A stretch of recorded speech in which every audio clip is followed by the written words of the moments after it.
Bagi umat Muslim, keutamaan perayaan akan Hari Raya Idul Adha sama halnya dengan Idul Fitri. Hari Idul Adha biasanya ditetapkan beberapa bulan setelah perayaan Idul Fitri, yang mana memiliki sebutan sebagai Hari Raya Kurban. Tepatnya pada tanggal 10 Zulhijjah nantinya akan ditetapkan sebagai hari istimewa berupa Hari Idul Adha. Setelah melaksanakan sholat Id, nantinya umat Muslim akan berbondong-bondong menonton atau bahkan mengikuti prosesi penyembelihan hewan kurban di lingkungan mereka. Hari Idul Adha identik dengan penyembelihan hewan kurban. Biasanya adalah sapi, kambing, hingga domba. Penyembelihan hewan kurban tersebut tentu saja memiliki tata cara tersendiri, sehingga tidak sembarang orang dapat melakukannya. Lalu, mengapa ya hari Idul Adha itu identik dengan penyembelihan hewan kurban? Bagaimana sejarah terjadinya perayaan Hari Raya Idul Adha? Bagaimana pula amalan-amalan yang dapat dilaksanakan segenap umat Muslim ketika Hari Raya Idul Adha datang? Yuk, simak video ini agar tidak salah paham.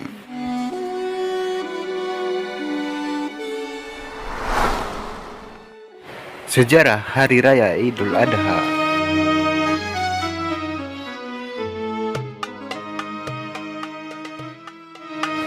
Apabila membicarakan mengenai sejarah dari Hari Idul Adha, maka tentu saja akan berkaitan dengan kisah teladan Nabi Ibrahim dan Nabi Ismail.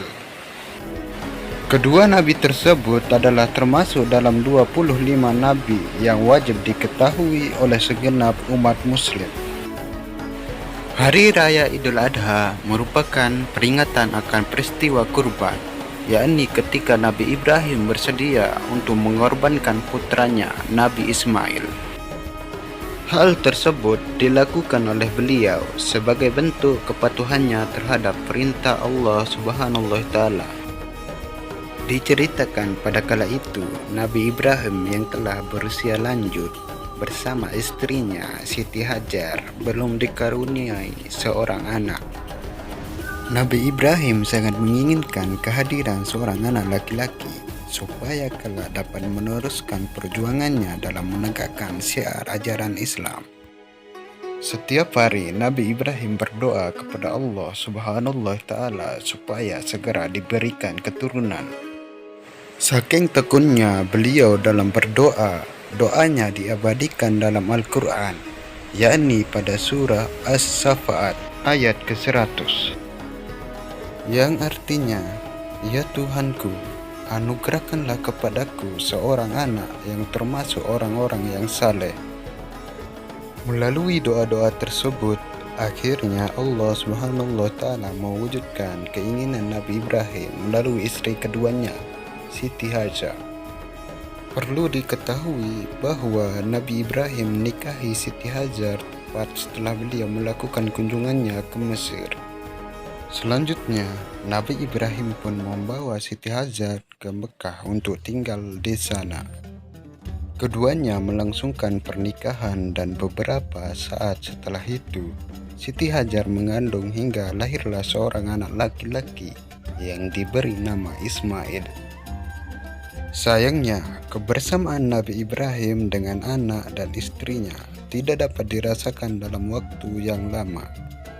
Sebab Allah Subhanahu wa Ta'ala memerintahkan beliau untuk segera kembali ke istri pertamanya, yakni Siti Sarah di kota Yerusalem. Namun, meskipun begitu, Nabi Ibrahim dan Siti Hajar tetap ikhlas dan tawakal dalam menerima perintahnya. Nabi Ibrahim tentu saja sangat berat hati dan sedih karena harus meninggalkan Siti Hajar dan Ismail yang kala itu masih menyusui di daerah Mekah. Beliau tidak langsung meninggalkan mereka begitu saja, tetapi melakukan persiapan dengan membekali istri dan anaknya dengan beberapa potong roti dan sebuah air di guci. Selama ditinggal oleh suaminya, Siti Hajar mengalami banyak sekali cobaan. Salah satunya adalah kesulitan untuk menemukan sumber air minum yang layak untuk anaknya. Bahkan, pencarian akan sumber air minum tersebut dilakukannya dengan cara berjalan cepat sebanyak 7 kali dari Safa ke Marwah. Peristiwa akan pencarian sumber mata air itulah yang kemudian diabadikan dalam proses ibadah sa'i yang menjadi salah satu rukun ibadah haji, yakni dengan lari-lari kecil dari Safa ke Marwah.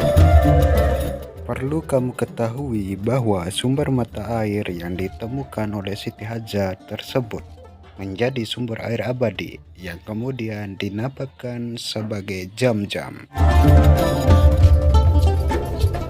Setelah beberapa tahun kemudian, akhirnya Nabi Ibrahim kembali lagi ke Mekah untuk menemui Siti Hajar dan Ismail. Nabi Ibrahim tentu saja bahagia, apalagi Ismail sudah tumbuh menjadi anak yang sehat. Namun, belum lama menikmati pertemuannya dengan keluarga tercintanya, Allah memberikan ujian lagi kepada Nabi Ibrahim. Pada saat itu, melalui mimpi, Allah SWT memberikan perintah kepada Nabi Ibrahim untuk menyembelih putranya Ismail. Hal tersebut tentu saja membuat Nabi Ibrahim bimbang, karena itu merupakan perintah langsung dari Allah.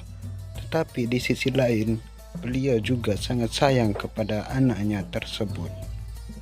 Kemudian dengan sekuat hati, akhirnya Nabi Ibrahim memberanikan diri untuk mengajak bicara dengan Ismail, bahwa dirinya harus menyembelih anaknya.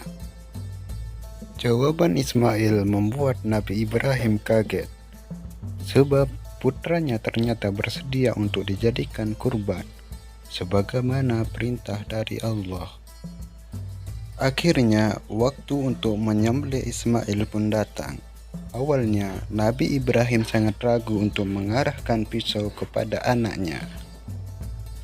Kemudian, Ismail berkata, "Wahai ayahku, laksanakanlah apa yang telah diperintahkan oleh Allah kepadamu. Engkau akan menemuiku insya Allah sebagai seorang yang sabar dan patuh kepada perintah Allah." Hal tersebut membuat Nabi Ibrahim bersedih sekaligus bersyukur, dan seraya berkata, "Bahagialah aku mempunyai seorang putra yang taat kepada Allah, bakti kepada orang tua, dan ikhlas menyerahkan dirinya untuk melaksanakan perintah Allah." Kemudian, ketika prosesi penyembelihan tiba, diikatkanlah kedua tangan dan kaki Ismail di atas lantai. Lalu Nabi Ibrahim dengan memejamkan matanya memegang pisau parangnya ke arah leher Nabi Ismail, dan penyembelihan pun dilakukan. Namun Allah langsung mengganti posisi Nabi Ismail dengan domba yang diturunkan dari langit, sebagaimana diterangkan dalam Quran surat As-Saffat ayat 107 sampai 110, yang artinya, "Dan kami tebus anak itu dengan seekor sembelihan yang besar." Kami abadikan untuk Ibrahim itu pujian yang baik di kalangan orang-orang datang kemudian, yaitu kesejahteraan dilimpahkan atas Ibrahim. Demikianlah kami memberi balasan kepada orang-orang yang berbuat baik. Melalui peristiwa penyembelihan Nabi Ismail yang kemudian digantikan menjadi hewan domba oleh Allah, itulah yang menjadikan sejarah dari Hari Raya Idul Adha. Tidak hanya itu, melalui peristiwa hidup yang dialami oleh Nabi Ibrahim beserta keluarganya, juga menjadikannya lahirnya kota Mekah dan Ka'bah sebagai kiblat umat muslim di seluruh dunia, beserta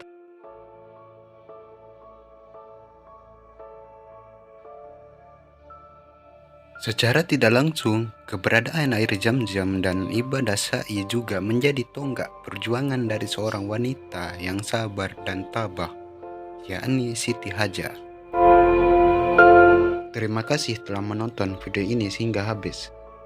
Ayo dukung channel ini agar terus berkembang.